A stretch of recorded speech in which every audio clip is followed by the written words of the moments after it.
कि समाज की अगर उन्नति होगी, समाज की अगर तरक्की होगी तो इन बच्चों की शिक्षा से होगी, इन बच्चियों की शिक्षा से होगी।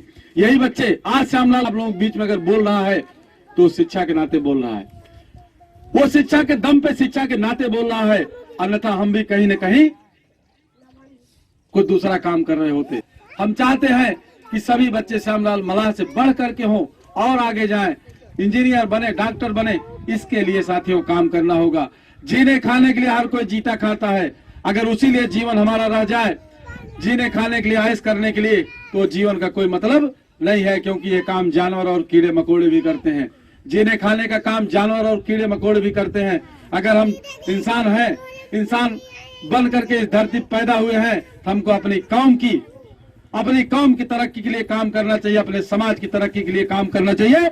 और जो हमारे समाज का गौरव मिट गया है, उस गौरव को हमको पुनः वापस लाने के लिए काम करना चाहिए। और गौरव आपका तभी वापस आ सकता है, आपका गौरव, आपके आजा पुरखों की विरासत, उनका गौरव, उनका सम्मान उस तरह का आपका तभी वापस आ सकता है जब आपके बच्चे पढ़ाई लिखाई का काम करेंगे, शिक्षा के क्षेत्र में आगे जाएंगे। क्योंकि ये कलम का युग है, ये कलयुग है, कलयुग एक कलम का युग है। जिनके हाथ में कलम है वही सबसे ताकतवर है आज की डेट में। कलम की ताकत है और इस कलम की ताकत से अपने बच्चों को बताना होगा, समझाना होगा। मेरे भाइयों बहनों, यही चीज मैं आप लोगों के बीच में बताने आया हूँ। हम यही चाहते भी हैं कि गांव गांव शिक्षा की अलग जगाई जाए, गांव गांव शिक्षा का प्रसार। जब एक माहौल तैयार हो जाएगा, देखी देखा, भाई हम लोग जो काम करते हैं देखी देखा ही करते हैं। कहीं एक जगह भात होता था तो होता था हम भी गए जगन्नाथ जाएंगे, भात करेंगे, यही तो होता था। अगर एक लोग कोई अखंड रामायण करवाते थे तो भाई हम भी अखंड रामायण करवाएंगे। हम कह रहे हैं इस तरह से देखी देखा।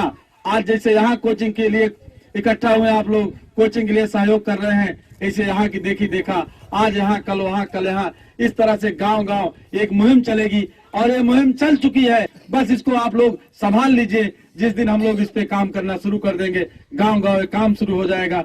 हमारे बच्चे जो आज सबसे खराब स्थिति में, तो शासन प्रशासन में आप कहीं जाते हो, लेखपाल अगर कोई भी काम आप कहो, लेखपाल कानूनगो से 2-2, 4-4 बार, 10-10 बार आपको दौड़ाता है, आपकी नहीं सुनता है। इसलिए नहीं सुनता है कि आपकी पहलू कोई नहीं है, उसको पता है कि पढ़े लिखे लोग नहीं है, इनको नियम कानून नहीं पता, इनको संविधान नहीं पता है, इसलिए जो है आपकी पहलू वो नहीं करते हैं। लेकिन आप जिस दिन ये स्थिति बन जाएगी, वो पढ़ने लिखने की स्थिति बन जाएगी, हमारे लोगों के बीच से पढ़े लिखे हो जाएंगे, कानून और संविधान के जानकार हो जाएंगे, उस दिन से आपको जो है आपका सम्मान बढ़ जाएगा, सम्मान बढ़ने लगेगा। हमारे लोग अज्ञानता में वोट का महत्व नहीं जानते, हमारे लोग अज्ञानता में वोट का महत्व ही नहीं जानते। वोट राजा बनाने के लिए दिया गया है, बाबा साहब ने वोट शासक बनाने के लिए दिया है आपको, कि राजा पैदा करो, अपना राजा बनाओ, राजा। लेकिन हमारे लोग वोट के महत्व को 1000, 2000, 500, 100, 200 रुपया समझते हैं। आप सोचिए, विचार करिए, जिसका पावर दिया गया आपको राजा बनाने के लिए, वोट को अमूल्य चीज होती है, वोट का कोई मूल्य नहीं होता, अमूल्य है। इतना बड़ा मूल्य और किसी का होता नहीं, उसी से शासक बनते हैं, सत्ता बनती है, राजा बनते हैं उसी से। उसको हमारे लोग जो है दलालों कहने पर, दूसरे लोग कहने पर 100, 200, 500 रुपए में दे देते हैं। इस चीज को आपको सिर्फ इसलिए नहीं आप समझ पा रहे हो कि आपके अंदर शिक्षा नहीं है। जब तक शिक्षा नहीं है तब तक सत्ता का महत्व आप समझ नहीं पा रहे हो। बिना शिक्षा के, बिना ज्ञान के आप जान नहीं पा रहे हो कि ये वोट का अधिकार जो है राजा बनाने के लिए दिया गया हमको, हम अपने को राजा बना सकते हैं। लेकिन हम लोग बड़ी बेशर्मी से, हमारे नेता लोग आज कहते हैं कि अपने में क्यों लड़े लायक ना है, यही नाते इनके फलाने के समर्थन किन जाता।